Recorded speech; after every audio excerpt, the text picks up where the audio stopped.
सीधा लोकसभा का रुख करते हैं। राष्ट्रपति का अभिभाषण शुरू होने वाला है।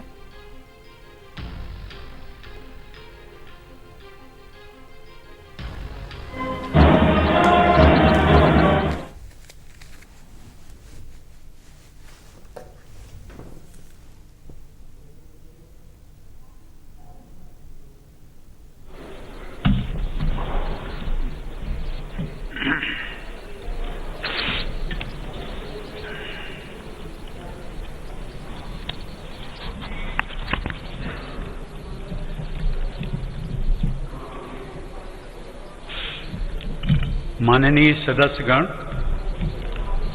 कोरोना वैश्विक महामारी के इस दौर में हो रहा संसद का ये संयुक्त सत्र बहुत महत्वपूर्ण है। नया वर्ष भी है, नया दशक भी है और इसी साल हम आजादी के 75वें वर्ष में भी प्रवेश करने वाले हैं।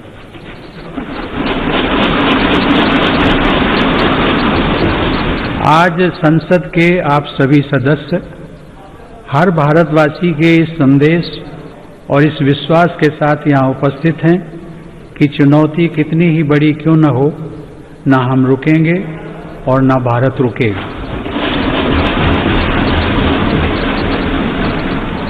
भारत जब जब एकजुट हुआ है तब तब उसने असंभव से लगने वाले लक्ष्यों को प्राप्त किया है।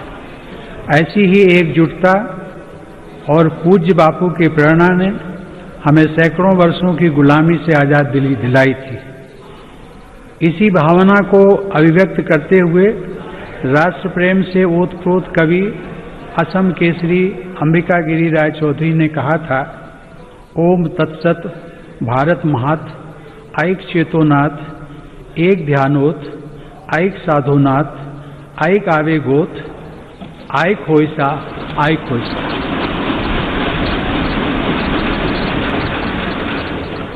अर्थात भारत की महानता परम सत्य है। एक ही चेतना में, एक ही ध्यान में, एक ही साधना में, एक ही आवेग में एक हो जाओ, एक हो जाओ। आज हम भारतीयों की यही एकजुटता, यही साधना देश को अनेक आपदाओं से बाहर निकालकर लाई है। एक तरफ कोरोना जैसी वैश्विक महामारी, दूसरी तरफ अनेक राज्यों में बाढ़, कभी अनेक राज्यों में भूकंप, तो कभी बड़े बड़े साइक्लोन, टिड्डी दल के हमले से लेकर बर्ड फ्लू तक देशवासियों ने हर आपदा का डटकर सामना किया है। इसी काल में सीमा पर भी अप्रत्याशित तनाव बढ़ा। इतनी आपदाओं से, इतने मोर्चों पर देश एक साथ लड़ा और हर कसौटी पर खरा उतरा। इस दौरान हम सब देशवासियों के अप्रतिम साहस, संयम, अनुशासन और सेवा भाव के भी साक्षी बने हैं। महामारी के खिलाफ इस लड़ाई में हमने अनेक देशवासियों को असमय खोया भी है। हम सभी के प्रिय और पूर्ववर्ती राष्ट्रपति प्रणब मुखर्जी का निधन भी कोरोना काल में हुआ। संसद के 6 सदस्य भी कोरोना की वजह से असमय हमें छोड़कर चले गए। मैं सभी के प्रति अपनी विनम्र श्रद्धांजलि अर्पित करता हूं। माननीय सदस्यगण, हमारे शास्त्रों में कहा गया है, कृतम में दक्षिणे हस्ते जयो में सव्य आहिता। अर्थात हमारे एक हाथ में कर्तव्य होता है तो दूसरे हाथ में सफलता होती है। कोरोना महामारी के इस समय में जब दुनिया का प्रत्येक व्यक्ति, हर देश इससे प्रभावित हुआ, आज भारत एक नए सामर्थ्य के साथ दुनिया के सामने उभर कर आया है। मुझे संतोष है कि मेरी सरकार के समय पर लिए गए सटीक फैसलों से लाखों देशवासियों का जीवन बचा है। आज देश में कोरोना के नए मरीजों की संख्या भी तेजी से घट रही है और जो संक्रमण से ठीक हो चुके हैं उनकी संख्या भी बहुत अधिक है। माननीय सदस्यगण, जब हम बीते एक वर्ष को याद करते हैं तो हमें स्मरण होता है कि कैसे एक ओर नागरिकों के जीवन की रक्षा की चुनौती थी तो दूसरी तरफ अर्थव्यवस्था की चिंता भी करनी थी। अर्थव्यवस्था को संभालने के लिए रिकॉर्ड आर्थिक पैकेज की घोषणा के साथ ही मेरी सरकार ने इस बात का भी ध्यान रखा कि किसी गरीब को भूखा न रहना पड़े। प्रधानमंत्री गरीब कल्याण योजना के माध्यम से 8 महीनों तक 80 करोड़ लोगों को 5 किलो प्रति माह अतिरिक्त अनाज निःशुल्क सुनिश्चित किया गया। सरकार ने प्रवासी श्रमिकों, कामगारों और अपने घर से दूर रहने वाले लोगों की भी चिंता की। One nation, one ration card की सुविधा देने के साथ ही सरकार ने उन्हें निःशुल्क अनाज मुहैया कराया और उनके लिए श्रमिक स्पेशल ट्रेनें चलवाई। महामारी के कारण शहरों से वापस आए प्रवासियों को उनके ही गांवों में काम देने के लिए मेरी सरकार ने 6 राज्यों में गरीब कल्याण रोजगार अभियान भी चलाया। इस अभियान की वजह से 50 करोड़ मैन डेज के बराबर रोजगार पैदा हुआ।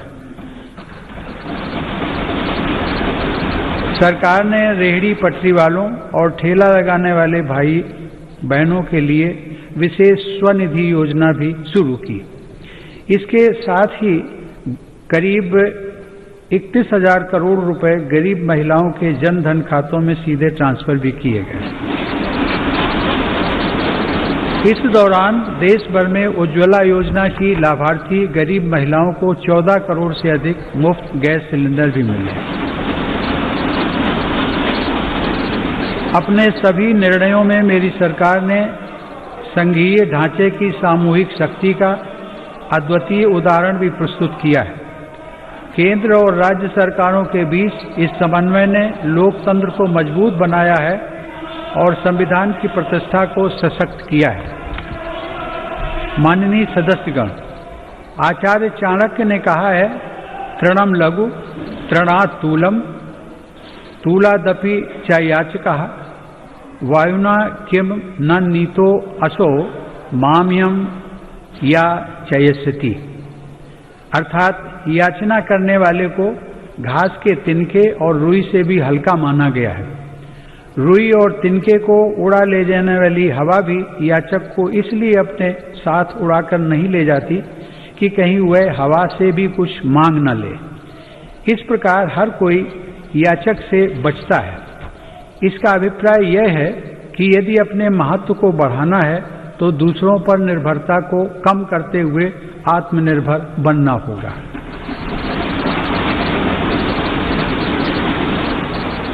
आजादी की लड़ाई के समय हमारे स्वतंत्रता सेनानी जिस सशक्त और स्वतंत्र भारत का सपना देख रहे थे, उस सपने को सच करने का आधार भी देश की आत्मनिर्भरता से ही जुड़ा था।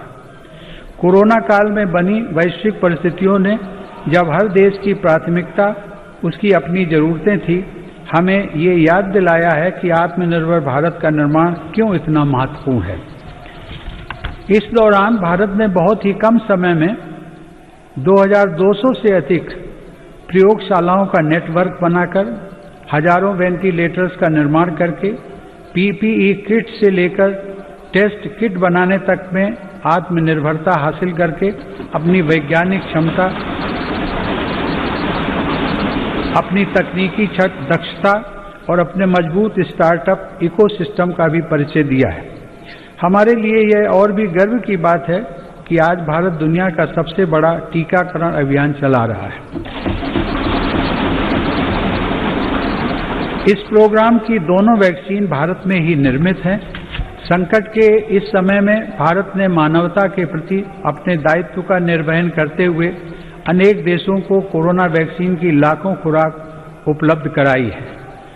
भारत के इस कार्य की विश्व भर में हो रही प्रशंसा हमारी हजारों वर्ष पुरानी संस्कृति, सर्वे संतु निरामया की भावना के साथ जग कल्याण की हमारी प्रार्थना हमारे प्रयासों को और ऊर्जा दे रही है।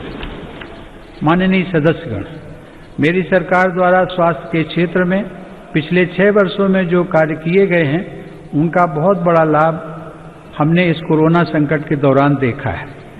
इन वर्षों में इलाज से जुड़ी व्यवस्थाओं को आधुनिक बनाने के साथ ही बीमारी से बचाव पर भी उतना ही बल दिया गया है।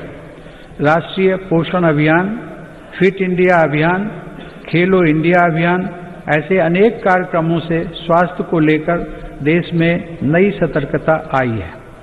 आयुर्वेद और योग को बढ़ावा देने के मेरी सरकार के प्रयासों का लाभ भी हमें देखने को मिला है। मेरी सरकार के प्रयासों से आज देश की स्वास्थ्य सेवाएं गरीबों को आसानी से उपलब्ध हो रही हैं तथा बीमारियों पर होने वाला उनका खर्च कम हो रहा है। आयुष्मान भारत प्रधानमंत्री जन आरोग्य योजना के तहत देश में 1.5 करोड़ गरीबों को 5 लाख रुपए तक का मुफ्त इलाज मिला है। इससे इन गरीबों को 30,000 करोड़ रुपए से ज्यादा खर्च होने से बचे हैं। आज देश के 24,000 से ज्यादा अस्पतालों में से किसी में भी आयुष्मान योजना का लाभ लिया जा सकता है। इसी तरह प्रधानमंत्री भारतीय जन औषधि योजना के तहत देश भर में बने 7,000 केंद्रों से इन केंद्रों में रोजाना लाखों मरीज दवाई खरीद रहे हैं। कीमत कम होने की वजह से मरीजों को सालाना लगभग 3,600 करोड़ रुपए की बचत हो रही है।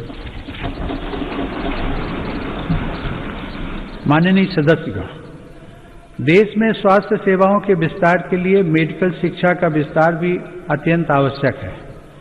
साल 2014 में देश में सिर्फ 387 मेडिकल कॉलेज थे, लेकिन आज देश में 562 मेडिकल कॉलेज हैं। बीते 6 वर्षों में अंडर ग्रेजुएट और पोस्ट ग्रेजुएट चिकित्सा शिक्षा में 50,000 से ज्यादा सीटों की वृद्धि हुई है। प्रधानमंत्री स्वास्थ्य सुरक्षा योजना के तहत सरकार ने 22 नए एम्स को भी मंजूरी दी है।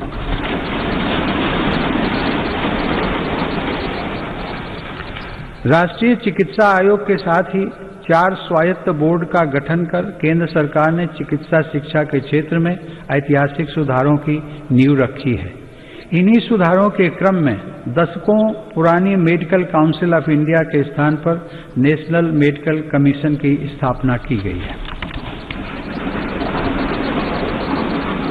माननीय सदस्यगण, आत्मनिर्भर भारत अभियान केवल भारत में निर्माण तक ही सीमित नहीं है, बल्कि यह भारत के हर नागरिक का जीवन स्तर ऊपर उठाने तथा देश का आत्मविश्वास बढ़ाने का भी अभियान है। आत्मनिर्भर भारत का हमारा लक्ष्य आत्मनिर्भर कृषि से और सशक्त होगा। इसी सोच के साथ सरकार ने बीते 6 वर्षों में बीज से लेकर बाजार तक हर व्यवस्था में सकारात्मक परिवर्तन का प्रयास किया है, ताकि भारतीय कृषि आधुनिक भी बने और कृषि का विस्तार भी हो। इन्हीं प्रयासों के क्रम में मेरी सरकार ने स्वामीनाथन आयोग की सिफारिशों को लागू करते हुए लागत से 1.5 गुना MSP देने का फैसला भी किया है।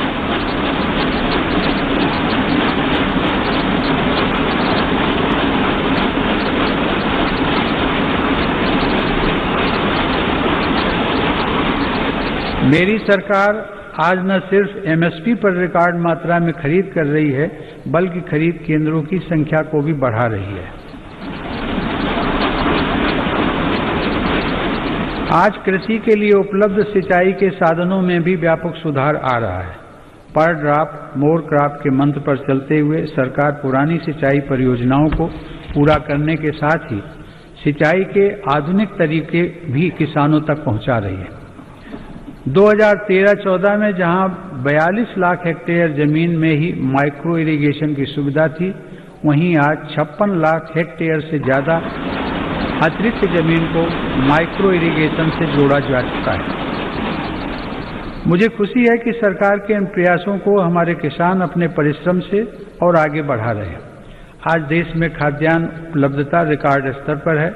वर्ष 2008-9 में जहां देश में 234 मिलियन टन खाद्यान्न की पैदावार हुई थी, वहीं साल 2019-20 में देश की पैदावार बढ़कर 296 मिलियन टन तक पहुंच गई है। इसी अवधि में सब्जी और फलों का उत्पादन भी 215 मिलियन टन से बढ़कर अब 320 मिलियन टन तक पहुंच गया है। मैं इसके लिए देश के किसानों का अभिनंदन करता हूं। माननीय सदस्यगण, समय की मांग है कि कृषि क्षेत्र में हमारे जो छोटे और सीमांत किसान हैं, जिनके पास सिर्फ 1 या 2 हेक्टेयर जमीन होती है, उन पर विशेष ध्यान दिया जाए। देश के सभी किसानों में से 80% से ज्यादा ये छोटे किसान ही हैं और इनकी संख्या 10 करोड़ से ज्यादा है। मेरी सरकार की प्राथमिकताओं में ये छोटे और सीमांत किसान भी हैं। ऐसे किसानों के छोटे छोटे खर्च में सहयोग करने के लिए पीएम किसान सम्मान निधि के जरिए उनके खातों में लगभग 1,13,000 करोड़ से अधिक रुपए सीधे ट्रांसफर किए जा चुके हैं। प्रधानमंत्री फसल बीमा योजना का लाभ भी देश के छोटे किसानों को हुआ है। इस योजना के तहत पिछले 5 वर्षों में किसानों को 17,000 करोड़ रुपए प्रीमियम के एवज में लगभग 90,000 करोड़ रुपए की राशि मुआवजे के तौर पर मिली है।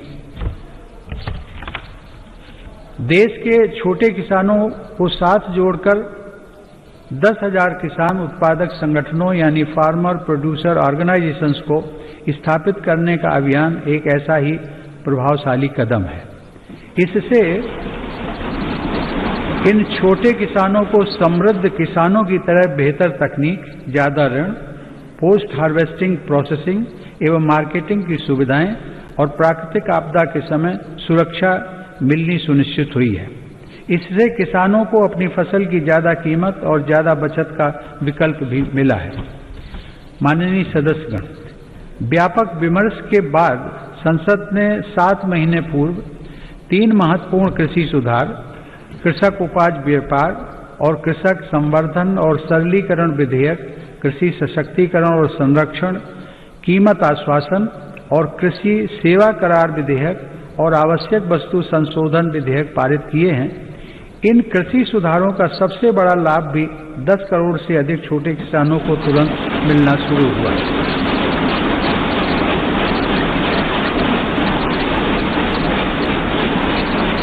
छोटे किसानों को होने वाले इन लाभों को समझते हुए ही अनेक राजनीतिक दलों ने समय समय पर इन सुधारों को अपना भरपूर समर्थन दिया था।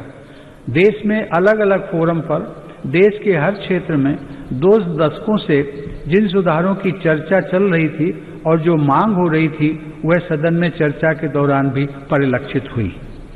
वर्तमान में इन कानूनों का अमलीकरण देश की सर्वोच्च अदालत ने स्थगित किया हुआ है। मेरी सरकार उच्चतम न्यायालय के निर्णय का पूरा सम्मान करते हुए उसका पालन करेगी। लोकतंत्र और संविधान की मर्यादा को सर्वोपरि रखने वाली मेरी सरकार इन कानूनों के संदर्भ में पैदा किए गए भ्रम को दूर करने का निरंतर प्रयास कर रही है। मेरी सरकार ने लोकतंत्र में अभिव्यक्ति की आजादी और शांतिपूर्ण आंदोलनों का हमेशा सम्मान किया है, लेकिन पिछले दिनों हुआ तिरंगे और गणतंत्र दिवस जैसे पवित्र दिन का अपमान बहुत दुर्भाग्यपूर्ण है। जो संविधान हमें अभिव्यक्ति की आजादी का अधिकार देता है, वही संविधान हमें सिखाता है कि कानून और नियम का भी उतनी ही गंभीरता से पालन करना चाहिए।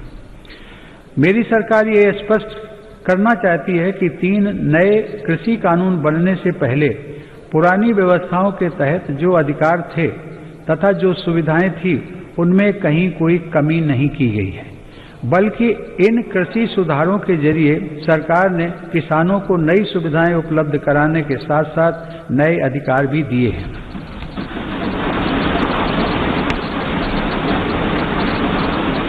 माननीय सदस्यगण, कृषि को और लाभकारी बनाने के लिए मेरी सरकार आधुनिक कृषि इंफ्रास्ट्रक्चर पर भी विशेष ध्यान दे रही है। इसके लिए 1 लाख करोड़ रुपए के एग्रीकल्चर इंफ्रास्ट्रक्चर फंड की शुरुआत की गई है। देश भर में शुरू की गई किसान रेल भारत के किसानों को नया बाजार उपलब्ध कराने में नया अध्याय लिख रही है। यह किसान रेल एक तरह से चलता फिरता कोल्ड स्टोरेज है।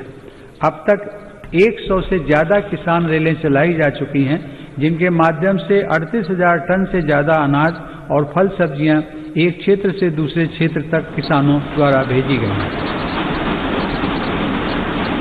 माननीय सदस्यगण, किसानों की आय बढ़ाने के लिए मेरी सरकार ने पशुधन को आय के स्रोत के रूप में स्थापित करने पर भी विशेष जोर दिया है।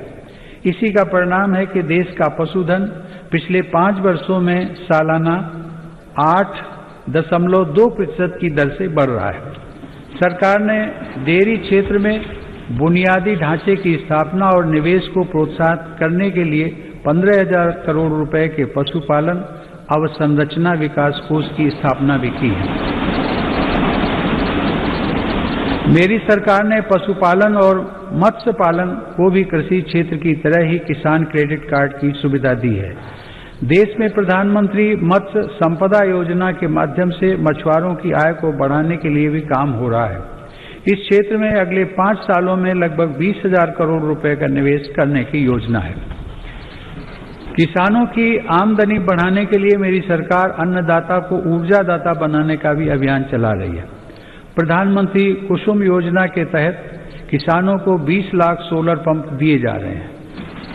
सरकार द्वारा गन्ने के सीरे, मक्का, धान इत्यादि से एथनॉल के उत्पादन को भी बढ़ावा दिया जा रहा है। पिछले 6 वर्षों में सरकार की सकारात्मक नीतियों के कारण एथनॉल का उत्पादन 38 करोड़ लीटर से बढ़कर 190 करोड़ लीटर हुआ है। यह उत्पादन इस वर्ष बढ़कर 320 करोड़ लीटर तक हो जाएगा, ऐसी उम्मीद है। एथनॉल देश के किसानों की आय बढ़ाने का एक बड़ा जरिया बनकर उभर रहा है। माननीय सदस्यगण, पूज्य बापू आत्मनिर्भर आदर्श गांव के निर्माण की इच्छा रखते थे। इसी विचार को लेकर चल रही मेरी सरकार आज गांव के बहुआयामी विकास के लिए लगातार काम कर रही है।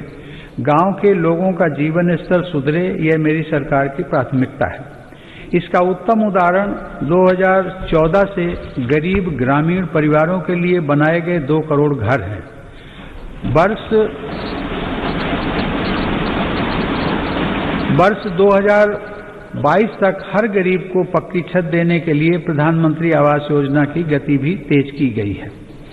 मेरी सरकार द्वारा शुरू की गई स्वामित्व योजना से अब ग्रामीणों को उनकी संपत्ति पर कानूनी हक मिल रहा है। स्वामित्व के इस अधिकार से अब गांव में भी संपत्तियों पर बैंक लोन लेना, हाउस लोन लेना आसान बनेगा और ग्रामीण क्षेत्रों में आर्थिक गतिविधियां तेज होंगी। इस योजना का भी विशेष लाभ गांव के छोटे उद्यमियों और कुटीर उद्योगों से जुड़े लोगों तथा छोटे किसानों को होगा। माननीय सदस्यगण, बाबा साहेब आम्बेडकर संविधान के मुख्य शिल्पी होने के साथ साथ हमारे देश में वाटर पॉलिसी को दिशा दिखाने वाले भी थे। 8 नवंबर 1945 को कटक में एक कॉन्फ्रेंस के दौरान उन्होंने कहा था, water is wealth, water being the wealth of the people and its distribution being uncertain, the correct approach is not to complain against nature but to conserve water. Baba Saheb की प्रेरणा को साथ लेकर मेरी सरकार जल जीवन मिशन की महत्वाकांक्षी योजना पर काम कर रही है। इसके तहत हर घर जल पहुंचाने के साथ ही जल संरक्षण पर भी तेज गति से काम किया जा रहा है। मुझे यह बताते हुए हर्ष है कि इस अभियान के तहत अब तक 3 करोड़ परिवारों को पाइप वाटर सप्लाई से जोड़ा जा चुका है। इस अभियान में अनुसूचित जातियों व जनजातियों के भाई बहनों तथा वंचित वर्गों के अन्य लोगों को प्राथमिकता के आधार पर पानी का कनेक्शन दिया जा रहा है। इस सदी की जरूरतों और इंफ्रास्ट्रक्चर से जोड़ने के लिए मेरी सरकार ने ग्रामीण सड़क नेटवर्क के विस्तार में भी सराहनीय काम किया है। प्रधानमंत्री ग्राम सड़क योजना के अंतर्गत देश के ग्रामीण क्षेत्रों में 6,42,000 किलोमीटर सड़क का निर्माण पूरा कर लिया गया। इस योजना के तीसरे चरण में ग्रामीण क्षेत्रों में बसावटों के साथ साथ स्कूलों, बाजारों और अस्पतालों आदि से जोड़ने वाले 1,25,000 किलोमीटर रास्तों को भी अपग्रेड किया जाएगा। गांव में सड़कों के साथ ही इंटरनेट की कनेक्टिविटी भी उतनी ही अहम है। हर गांव तक बिजली पहुंचाने के बाद मेरी सरकार देश के 6 लाख से अधिक गांवों को ऑप्टिकल फाइबर से जोड़ने के लिए अभियान चला रही है। माननीय सदस्यगण, हमारी अर्थव्यवस्था की आधारभूत ताकत हमारे गांवों और छोटे शहरों में फैले हमारे लघु उद्योग, हमारे कुटीर उद्योग MSMEs हैं। भारत को आत्मनिर्भर बनाने का बहुत बड़ा सामर्थ्य हमारे इन लघु उद्योगों के ही पास है। देश के कुल निर्यात में इनकी भागीदारी लगभग 50% की है। आत्मनिर्भर भारत के मिशन में एमएसएमईज की भूमिका को बढ़ाने के लिए भी अनेक कदम उठाए गए हैं। एमएसएमईज की परिभाषा में बदलाव हो, निवेश की सीमा बढ़ाना हो या फिर सरकारी खरीद में वरीयता, अब लघु और कुटीर उद्योगों को विकास के लिए जरूरी प्रोत्साहन मिला है। 3 लाख करोड़ रुपए की इमरजेंसी क्रेडिट गारंटी योजना, मुश्किल में फंसे एमएसएमईज के लिए 20,000 करोड़ की विशेष योजना और फंड ऑफ फंड्स जैसे प्रयासों ने लाखों लघु उद्यमियों को लाभ पहुंचाया है। जेम पोर्टल से देश के दूर दराज वाले क्षेत्रों के एमएसएमईज को सरकारी खरीद में पारदर्शिता के साथ साथ अधिक भागीदारी भी मिल रही है। मेरी सरकार की यह निरंतर कोशिश है कि उद्यमशीलता का लाभ देश के हर वर्ग को मिले। हुनर हाट और उस्ताद योजना के माध्यम से लाखों शिल्पकारों का कौशल विकास भी किया जा रहा है और उनको रोजगार के अवसर दिए जा रहे हैं। इन लाभार्थियों में आधे से अधिक महिला शिल्पकार हैं। ई हाट के माध्यम से इन शिल्पकारों को पूरी दुनिया के खरीदारों से जोड़ा जा रहा है। आत्मनिर्भर भारत में महिला उद्यमियों की विशेष भूमिका है। मेरी सरकार ने महिलाओं को स्वरोजगार के नए अवसर देने के लिए कई कदम उठाए हैं। मुद्रा योजना के तहत अब तक 25 करोड़ से ज्यादा ऋण दिए जा चुके हैं, जिसमें से लगभग 70% ऋण महिला उद्यमियों को मिले।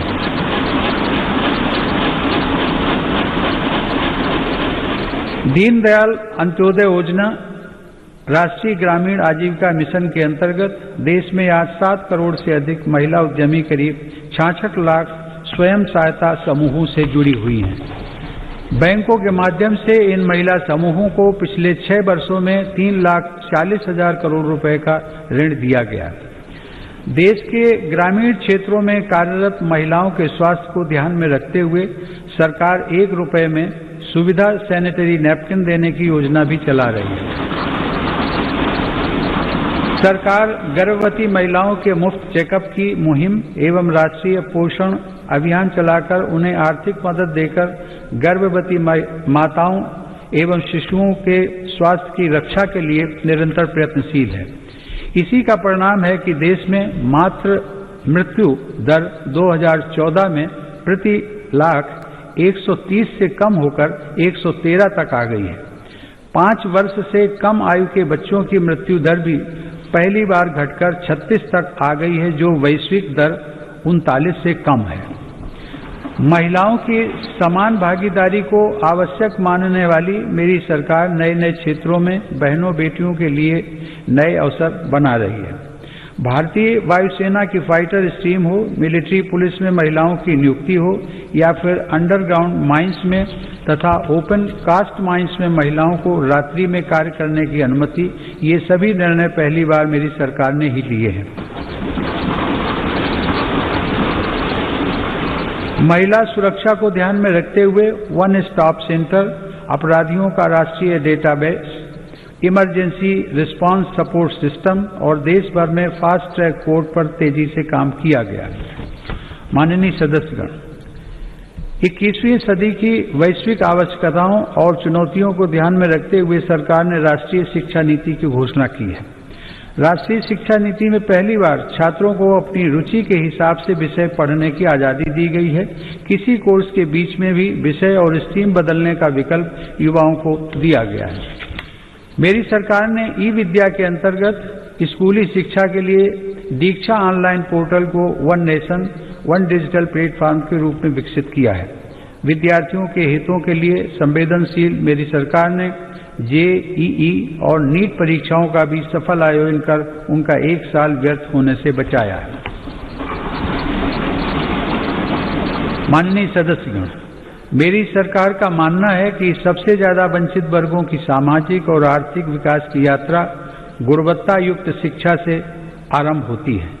सरकार की विभिन्न छात्रवृत्ति योजनाओं का लाभ ऐसे ही 3 करोड़ 20 लाख से ज्यादा विद्यार्थियों को मिल रहा है। इनमें अनुसूचित जाति, पिछड़ा वर्ग, वनवासी एवं जनजातीय वर्ग और अल्पसंख्यक समुदाय के छात्र छात्राएं शामिल हैं।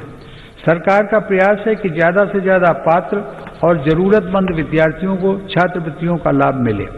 इसके साथ ही अनुसूचित जाति के विद्यार्थियों को दी जाने वाली पोस्ट मैट्रिक छात्रवृत्ति में केंद्र सरकार के हिस्से को भी बढ़ाया जा रहा है। इसी प्रकार जनजातीय युवाओं की शिक्षा के लिए हर आदिवासी बहुल ब्लॉक तक एकलव्य आवासीय मॉडल स्कूल के विस्तार का काम भी किया जा रहा है। अब तक इस प्रकार के 550 से ज्यादा स्कूल स्वीकृत किए जा चुके हैं।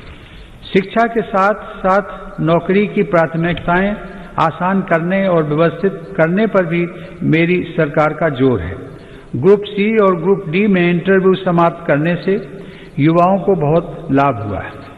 सरकार ने नेशनल रिक्रूटमेंट एजेंसी का गठन करके नौजवानों को नियुक्ति के लिए कई अलग अलग परीक्षाएं देने की परेशानी से मुक्त किया है। माननीय सदस्यगण, मेरी सरकार सबका साथ, सबका विकास, सबका विश्वास के मंत्र के साथ देश के हर क्षेत्र और हर वर्ग के विकास को प्राथमिकता दे रही है। दिव्यांगजनों की मुश्किलों को कम करने के लिए देश भर में हजारों इमारतों को, सार्वजनिक बसों और रेलवे को सुगम बनाया गया है। लगभग 700 वेबसाइटों को दिव्यांगजनों के अनुकूल तैयार किया गया है। इसी तरह ट्रांसजेंडर व्यक्तियों को भी बेहतर सुविधाएं और समान अवसर देने के लिए transgender persons protection of rights act लागू किया गया है। डी नोटिफाइड नोमैडिक एवं सेमी नोमैडिक कम्युनिटीज यानी विमुक्त, भूमंतु और अर्धभूमंतु समुदायों के लिए भी विकास एवं कल्याण बोर्ड की स्थापना की गई है। विकास की दौड़ में पीछे रह गए देश के 112 आकांक्षी जिलों में मेरी सरकार प्राथमिकता के आधार पर विकास योजनाओं को लागू कर रही है। इसका बहुत बड़ा लाभ आदिवासी भाई बहनों को हो रहा है। आदिवासियों की आजीविका के प्रमुख साधन यानी वन उपज की मार्केटिंग और वन उपज आधारित छोटे उद्योगों की स्थापना का काम भी जारी है। ऐसी कोशिशों से लगभग 600 करोड़ रुपए की अतिरिक्त राशि जनजातीय परिवारों तक पहुंची है।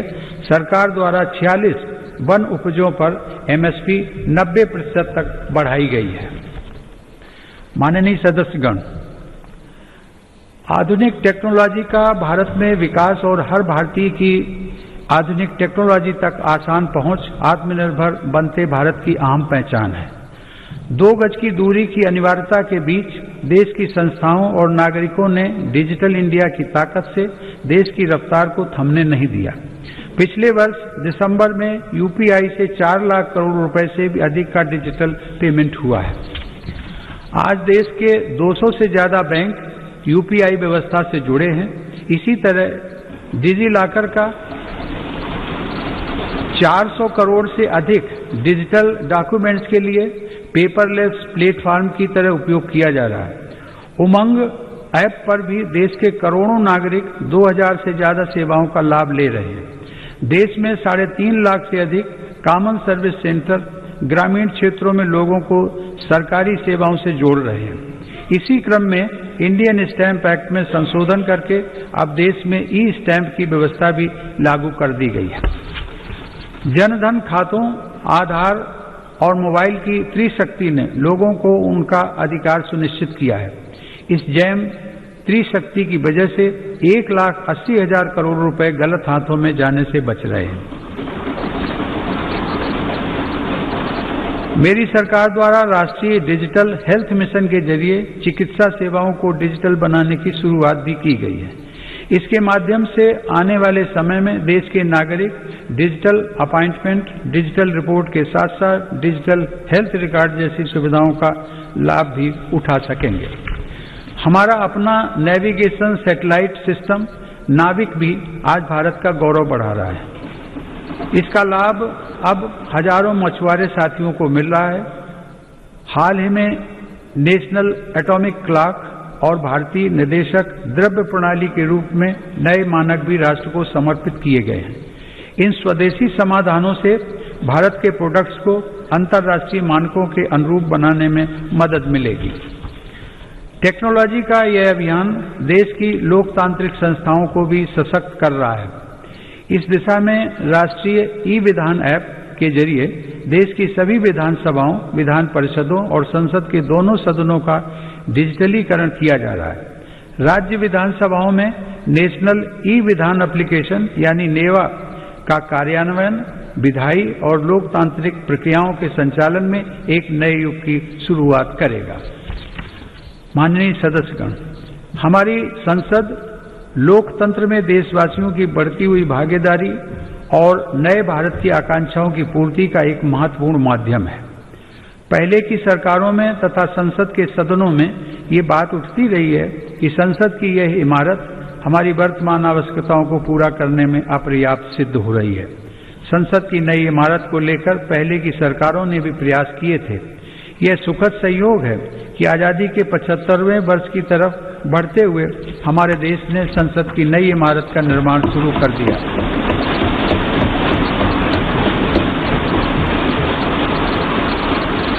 नए संसद भवन के बनने से अपने संसदीय दायित्वों को निभाने में हर सदस्य को अधिक सुविधा मिलेगी। माननीय सदस्यगण, देशवासियों ने जिस तेजी से तकनीक और बदलाव को आत्मसात किया है वह इस बात का प्रमाण है कि आज हर भारतीय देश को नई ऊंचाई पर पहुंचते हुए देखने के लिए कितना आतुर है। देशवासियों की आकांक्षाओं को ध्यान में रखते हुए मेरी सरकार तेजी से निर्णय ले रही है और अर्थव्यवस्था से जुड़े हर सेक्टर में ऐसे सुधार कर रही है जिनकी प्रतीक्षा वर्षों से थी। फेसलेस टैक्स असेसमेंट और अपील की सुविधा देने के साथ ही मेरी सरकार ने देश में उद्यमशीलता को प्रोत्साहित करने के लिए कंपनी अधिनियम के अनेक प्रावधानों को गैर आपराधिक बना दिया है। उद्योगों को जरूरी सुविधाएं मिल सकें, इसके लिए औद्योगिक क्षेत्रों का GIS तकनीक पर आधारित डेटाबेस तैयार किया जा रहा है। इस डेटाबेस में देश भर की लगभग 5 लाख हेक्टेयर औद्योगिक भूमि से जुड़ी जानकारी उपलब्ध है। मुझे खुशी है संसद के दोनों सदनों ने श्रमेव जयते की भावना पर चलते हुए श्रमिकों के जीवन में बदलाव लाने वाला निर्णय लिया है। 29 केंद्रीय श्रम कानूनों को कम करके 4 लेबर कोड बनाए गए। इन श्रम सुधारों में राज्यों ने भी अगुवाई की है। इन सुधारों से श्रम कल्याण का दायरा बढ़ेगा, श्रमिकों को निश्चित समय पर मजदूरी मिल पाएगी और रोजगार के ज्यादा अवसर तैयार होंगे। नए लेबर कोड हमारी महिला श्रमिकों की अधिक और सम्मानजनक भागीदारी भी सुनिश्चित करते हैं।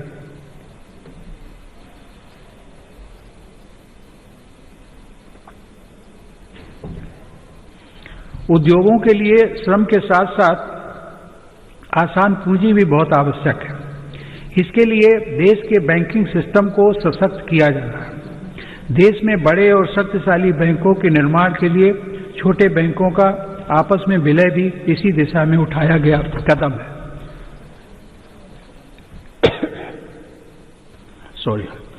मैन्युफैक्चरिंग से जुड़े 10 सेक्टर्स के लिए पहली बार देश में लगभग 1.5 लाख करोड़ रुपए की प्रोडक्शन लिंक्ड इंसेंटिव स्कीम लागू की गई है। इसका लाभ इलेक्ट्रॉनिक्स सहित अनेक दूसरे सामान की मैन्युफैक्चरिंग में दिखने भी लगा है। देश और विदेश की अनेक बड़ी कंपनियों ने भारत में इन योजनाओं के तहत काम शुरू कर दिया है। मेरी सरकार भारत में बने सामान के उपयोग के लिए जन भागीदारी को प्रोत्साहित कर रही है। आज वोकल फॉर लोकल देश में जन आंदोलन का रूप ले चुका है।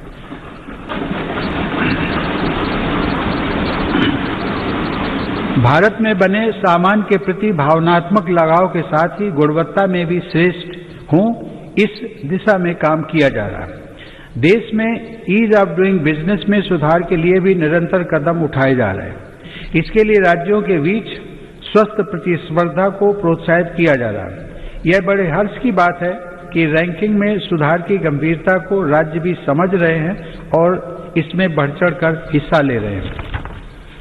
कोरोना के इस काल में प्रत्येक भारतीय का जीवन बचाने के प्रयासों के बीच अर्थव्यवस्था को जो हानि हुई थी उससे भी अब देश उबरने लगा है। यह आज अनेक इंडिकेटर्स के माध्यम से स्पष्ट हो रहा है। इस मुश्किल समय में भी भारत दुनिया के निवेशकों के लिए आकर्षक स्थान बनकर उभरा है। अप्रैल से अगस्त 2020 के बीच लगभग $36 अरब का रिकॉर्ड प्रत्यक्ष विदेशी निवेश भारत में हुआ है।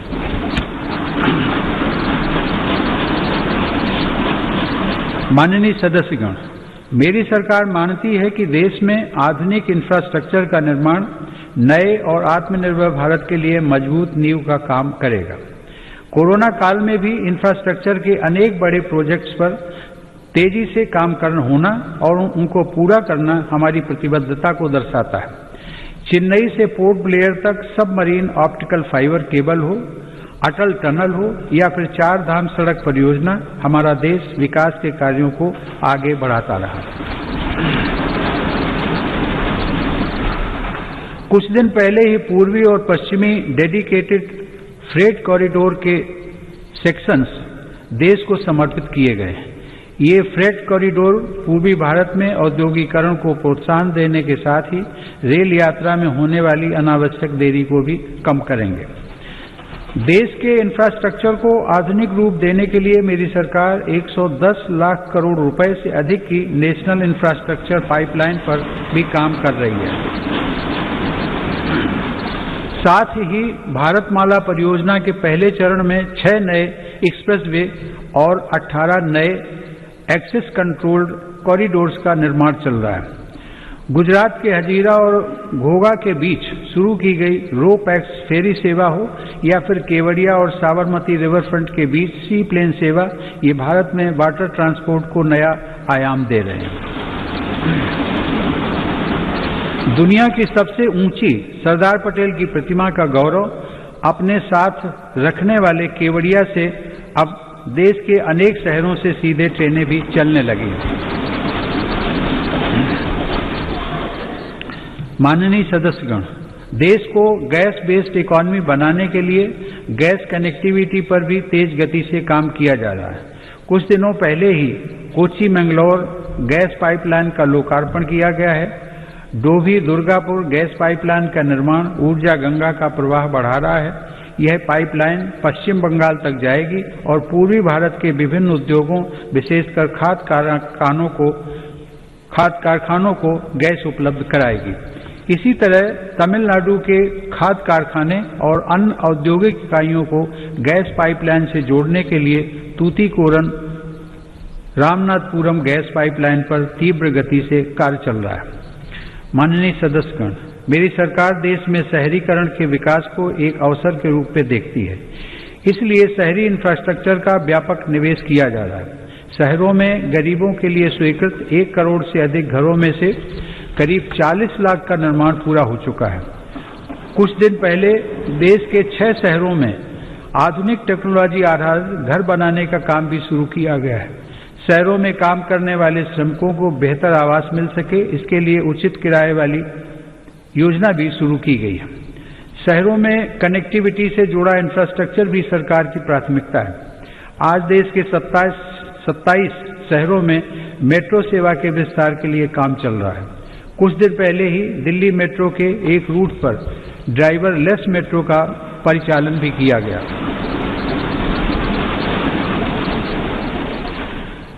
शहरों में रीजनल रैपिड ट्रांजिट सिस्टम्स के निर्माण से भी पब्लिक ट्रांसपोर्ट को बेहतर बनाया जा रहा है। कॉमन मोबिलिटी कार्ड के देश भर में हो रहे विस्तार से देश के शहरों में यात्रा और आसान होगी। माननीय सदस्यगण, मेरी सरकार पूर्वी भारत के संपूर्ण और संतुलित विकास के लिए पूरी तरह से प्रतिबद्ध है। पूर्वोत्तर की भौगोलिक, सांस्कृतिक, भाषाई विशेषताओं और सामाजिक पहचान को सुरक्षित रखते हुए तेज विकास की नीति पर काम किया जा रहा है। ब्रह्मपुत्र नदी असम सहित उत्तर पूर्वी राज्यों की जीवन धारा है। इसी जीवन धारा को आर्थिक गतिविधियों का आधार बनाकर विभिन्न राष्ट्रीय जलमार्गों के आरंभ के लिए काम हो रहा है। इसका लाभ पूर्वोत्तर के किसानों, युवाओं और उद्यमियों को सभी को मिलेगा। अर्थ ब्रह्मपुत्र प्रोग्राम से इंटीग्रेटेड नेशनल वाटरवेज का विकास कर ब्रह्मपुत्र और बराक नदी को विकास की धारा बनाने का प्रयास जारी है। मेरी सरकार ने पूर्वोत्तर में स्थायी शांति के लिए संवेदनशीलता और सहभागिता की जिस नीति के साथ काम किया, उसका लाभ आज साफ दिख रहा है। आज पूर्वोत्तर में उग्रवाद समाप्ति की ओर है और हिंसा की घटनाओं में बड़ी कमी आई है। हिंसा के रास्ते पर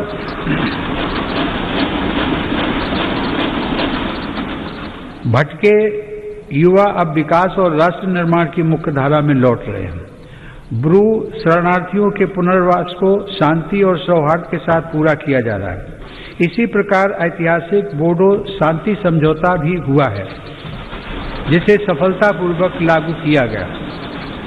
समझौता होने के बाद इस बार बोडो टेरिटोरियल काउंसिल के चुनाव भी सफलता के साथ पूरे हुए हैं। माननीय सदस्यगण, मेरी सरकार देश की एकता और अखंडता को चुनौती देने वाली ताकतों से निपटने के लिए हर स्तर पर प्रयासरत है। एक तरफ जहां हिंसा प्रभावित क्षेत्रों में विकास को बढ़ावा दिया जा रहा है, वहीं दूसरी तरफ हिंसा फैलाने वाली ताकतों पर भी कड़ाई बरती जा रही है। इसी का परिणाम है कि नक्सली हिंसा की घटनाओं में बड़ी कमी आई है और नक्सल प्रभावित क्षेत्र का दायरा सिमट रहा है। मेरी सरकार की विकास नीति को जम्मू कश्मीर के लोगों ने भी भरपूर समर्थन दिया है।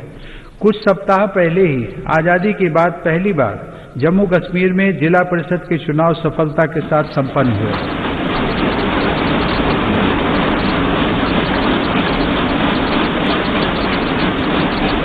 बड़ी संख्या में मतदाताओं की भागीदारी ने दर्शाया है कि जम्मू कश्मीर नए लोकतांत्रिक भविष्य की तरफ तेजी से आगे बढ़ चला है। प्रदेश के लोगों को नए अधिकार मिलने से उनका सशक्तिकरण हुआ है। आयुष्मान भारत सेहत योजना लागू होने के बाद जम्मू कश्मीर के हर परिवार को 5 लाख रुपए तक के मुफ्त इलाज का लाभ मिलना तय हुआ है।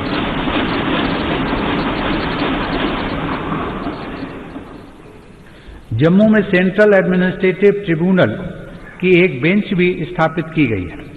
केंद्र शासित प्रदेश बनने के बाद कुछ महीने पहले लद्दाख स्वायत्त पर्वतीय विकास परिषद के चुनाव की प्रक्रिया भी सफलतापूर्वक संपन्न हुई है। अब लद्दाख के लोग स्वयं अपने प्रदेश के विकास से जुड़े निर्णय और तेजी से ले रहे हैं।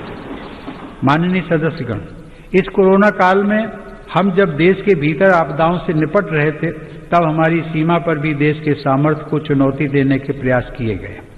LAC पर द्विपक्षीय संबंधों और समझौताओं को दरकिनार करते हुए शांति भंग करने की कोशिश की गई, लेकिन हमारे सुरक्षा बलों ने न केवल पूरी सजगता, शक्ति और हौसले के साथ इन षड्यंत्रों का मुंह तोड़ जवाब दिया, बल्कि सीमा पर यथास्थिति बदलने के सभी प्रयासों को भी नाकाम किया।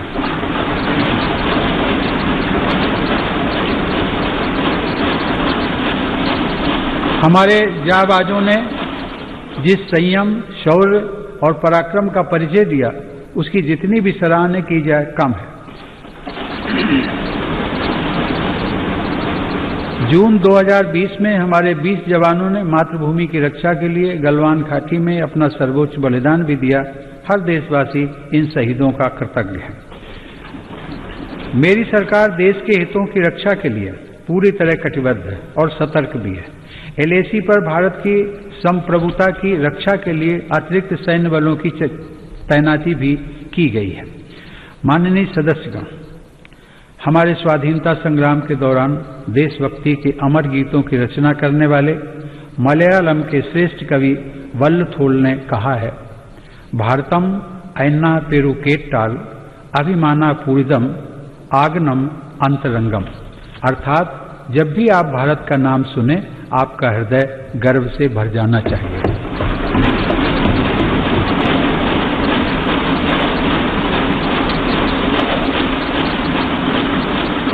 मेरी सरकार भविष्य के भारत की व्यापक भूमिका को देखते हुए अपनी सैन्य तैयारियों को सशक्त करने में जुटी है।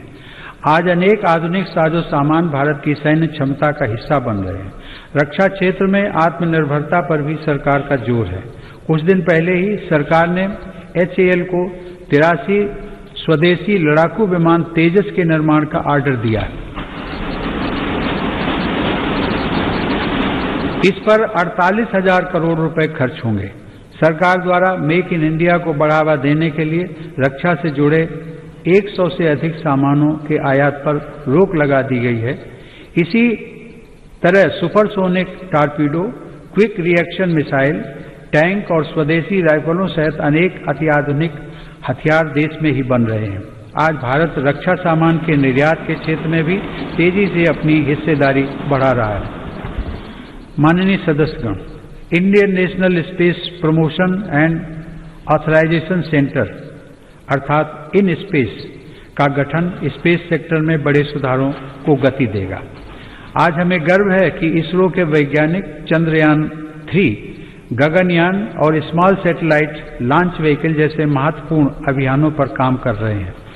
परमाणु ऊर्जा में भी देश तेजी से आत्मनिर्भरता की तरफ बढ़ रहा है। कुछ महीने पहले काकरापार में देश के पहले स्वदेशी प्रेशराइज्ड हैवी वाटर रिएक्टर का सफल परीक्षण किया गया।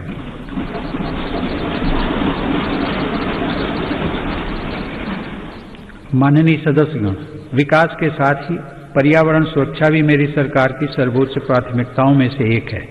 इसी संकल्प को लेकर भारत जीडीपी की इमिशंस इंटेंसिटी को वर्ष 2005 की तुलना में 2030 तक 33 से 35% तक कम करने के लक्ष्य पर काम कर रहा है।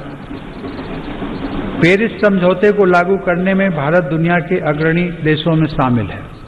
हाल ही में कच्छ के रेगिस्तान में दुनिया का सबसे बड़ा हाइब्रिड रिन्यूएबल एनर्जी पार्क बनाने का काम शुरू हुआ है। पिछले 6 वर्षों में भारत की नवीकरणीय ऊर्जा क्षमता में 2.5 गुना वृद्धि हुई है, जबकि सौर ऊर्जा क्षमता 13 गुना बढ़ी है। आज देश में कुल ऊर्जा उत्पादन क्षमता का लगभग 1/4 हिस्सा नवीकरणीय स्रोतों पर आधारित है। माननीय सदस्यगण, भारत अपनी वैश्विक जिम्मेदारियों को इस कोरोना काल में भी जिस गंभीरता से निभा रहा है, उसे आज दुनिया देख रही है। वसुधैव कुटुंबकम की भावना को चरितार्थ करते हुए भारत ने देश की घरेलू जरूरतों को पूरा करने के साथ ही 150 से अधिक देशों को जरूरी दवाइयों की आपूर्ति की। भारत वैश्विक स्तर पर वैक्सीन की उपलब्धता को सुनिश्चित करवाने के लिए प्रतिबद्ध है। यह देश का गौरव बढ़ाने वाली बात है कि वंदे भारत मिशन, जो दुनिया में इस प्रकार का सबसे बड़ा अभियान है, उसकी सराहना हो रही है। भारत ने दुनिया के सभी हिस्सों से लगभग 50 लाख भारतीयों को स्वदेश वापस लाने के साथ ही 1 लाख से अधिक विदेशी नागरिकों को भी उनके अपने देशों तक पहुंचाया है। कोविड-19 की बाधाओं के बावजूद भारत ने सभी साथी देशों से अपने संपर्कों और संबंधों को और मजबूत बनाया है। इस दौरान बड़ी संख्या में शिखर सम्मेलन, बहुपक्षीय कार्यक्रम और आधिकारिक बैठकों के जरिए अंतर्राष्ट्रीय सहयोग को भारत ने आगे बढ़ाया है। भारत ने ऐतिहासिक वैश्विक समर्थन हासिल करके इस वर्ष 8वीं बार एक अस्थायी सदस्य के रूप में सुरक्षा परिषद में प्रवेश भी किया है। भारत ने 2021 के लिए ब्रिक्स में अध्यक्ष पद भी ग्रहण किया है। माननीय सदस्यगण, आज जब भारत दुनिया में अपनी नई पहचान के साथ आगे बढ़ने के लिए तत्पर है, तो हमें भी उतने ही बड़े संकल्पों को सिद्ध करना होगा। 2021 का यह वर्ष हमारे लिए इसलिए भी अहम है, देश ने कुछ दिन पहले 23 जनवरी को नेताजी सुभाष चंद्र बोस के जन्म दिवस को पराक्रम दिवस के रूप में मनाया।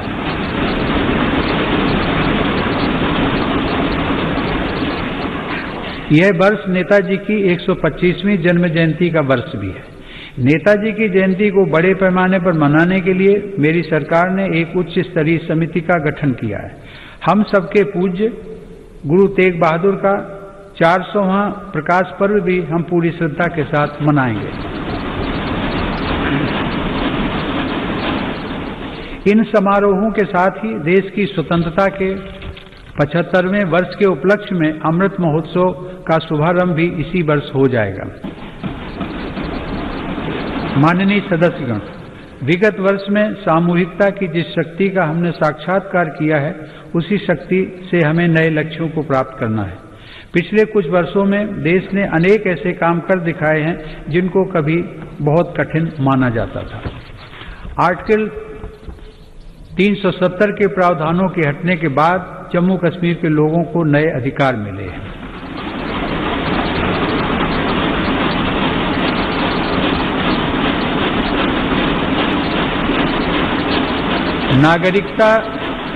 नागरिकता संशोधन कानून संसद द्वारा पास किया जा चुका है।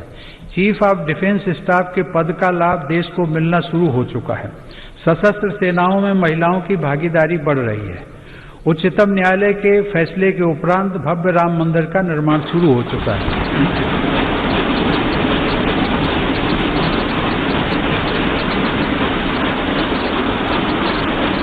ईज ऑफ डूइंग बिजनेस की रैंकिंग में भारत ने रिकॉर्ड सुधार किया है। अब कंप्लायंस से जुड़ी बाधाओं को दूर करने पर विशेष बल दिया जा रहा है। वर्ल्ड टूरिज्म इंडेक्स की रैंकिंग में भारत 65वें से 34वें रैंकिंग पर आ गया है। जिस डीबीटी को नजरअंदाज किया जा रहा था, उसी की मदद से पिछले 6 साल में 13 लाख करोड़ रुपए से अधिक धनराशि लाभार्थियों को ट्रांसफर की गई है। कभी हमारे यहाँ सिर्फ 2 मोबाइल फैक्ट्रियां थीं। आज भारत दुनिया का दूसरा सबसे बड़ा मोबाइल निर्माता देश है। आज मध्यम वर्ग के लाखों लोगों को real estate regulation and development act के तहत रियल एस्टेट रेगुलेटरी अथॉरिटी यानी रेरा का लाभ मिल रहा है। इस दौरान सिर्फ नए कानून ही नहीं बने, बल्कि 1500 से अधिक पुराने और अप्रासंगिक कानूनों को समाप्त किया जा चुका है। माननीय सदस्यगण, ऐसे अनेक निर्णय हैं जो लगभग हर क्षेत्र में लिए गए हैं। मेरी सरकार ने दिखाया है कि नीयत साफ हो, इरादे बुलंद हो तो बदलाव लाया जा सकता है।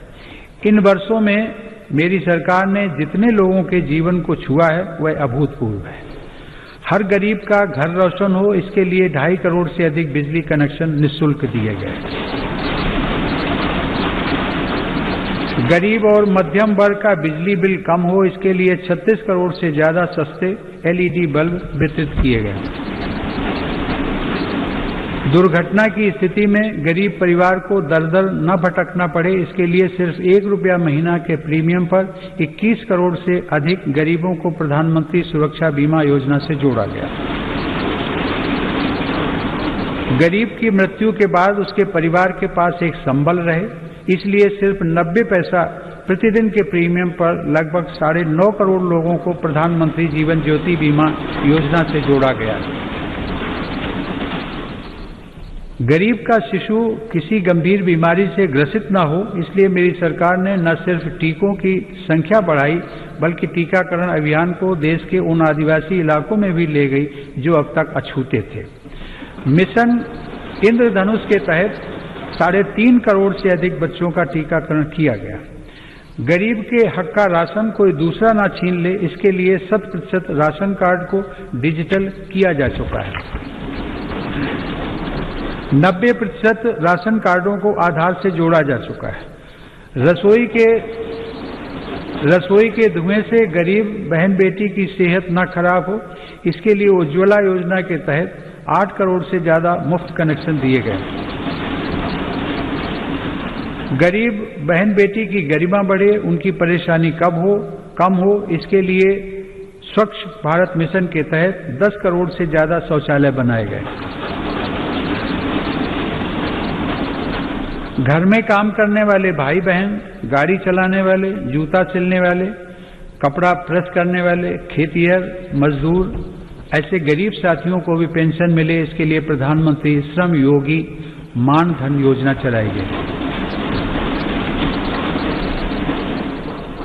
गरीब को बैंकिंग व्यवस्था का लाभ मिले, इसके लिए 41 करोड़ से अधिक गरीबों के जनधन खाते खोले गए। इनमें से आधे से अधिक खाते हमारी गरीब बहनों और बेटियों के हैं। माननीय सदस्यगण, ये सिर्फ आंकड़े नहीं हैं, इनमें से हर आंकड़ा अपने आप में एक जीवन गाथा है। इस संसद के अनेक सदस्यों ने अपने जीवन का बहुत लंबा समय इन्हीं परिस्थितियों में गुजारा है। हमारे जिस कार्य से गरीब भाई बहनों की चिंता, उनका दुख और तकलीफ कम हो सके, उन्हें अधिक से अधिक मूलभूत सुविधाओं के साथ जोड़कर सशक्तिकरण और आत्मसम्मान के पथ पर आगे बढ़ाया जा सके, ऐसा प्रत्येक कार्य इस संसद में हमारी उपस्थिति को सार्थक बनाएगा। मुझे गर्व है कि मेरी सरकार पूरी निष्ठा और ईमानदार नीयत के साथ पिछले 6 वर्षों से इस दिशा में निरंतर काम कर रही है, फैसले ले रही है तथा उन्हें लागू कर रही है। माननीय सदस्यगण, वीरता, अध्यात्म और प्रतिभाओं की भूमि पश्चिम बंगाल के सपूत गुरुदेव रविंद्रनाथ टैगोर के बड़े भाई ज्योतिरिंद्रनाथ टैगोर ने देश प्रेम से भरे एक ओजस्वी गीत की रचना की थी। उन्होंने लिखा था, चौल रे सौबे भारोत संतान, मातृभूमि कोरे आवाहन, वीर ओ दौर पे पौरुष गौरवे, साध रे साध सावे देशेर कल्याण। अर्थात मातृभूमि आवाहन कर रही है कि भारत की संतानों, सभी मिलजुल कर चलते रहो, वीरता के स्वाभिमान तथा पौरुष के गर्व के साथ तुम सभी देश के कल्याण की निरंतर कामना करते रहो। आइए हम सब मिलकर आगे बढ़ें, सभी देशवासी मिलकर आगे बढ़ें, अपना कर्तव्य निभाएं और राष्ट्र निर्माण में अपना योगदान दें। आइए भारत को आत्मनिर्भर बनाएं।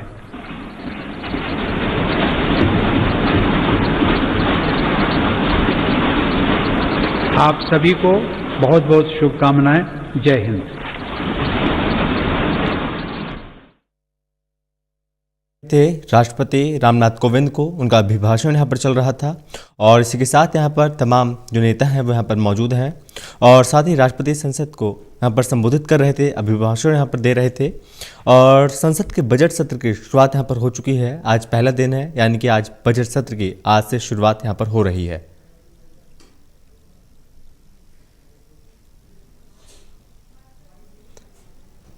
तो इस बीच यहाँ पर तमाम बातों का जिक्र किया राष्ट्रपति रामनाथ कोविंद ने अपने अभिभाषण के दौरान और तमाम बातों का जिक्र करते हुए संसद के बजट सत्र की आज से शुरुआत यहाँ पर हो रही है। और इसी के साथ आपको बता दें कि बजट सत्र की जो शुरुआत यहाँ पर हो रही है, तमाम मुद्दों को विपक्ष की ओर से यहाँ पर उठाया जाएगा, चाहे वो कृषि का मुद्दा हो, चाहे वो अन्य मुद्दे हों, उन मुद्दों को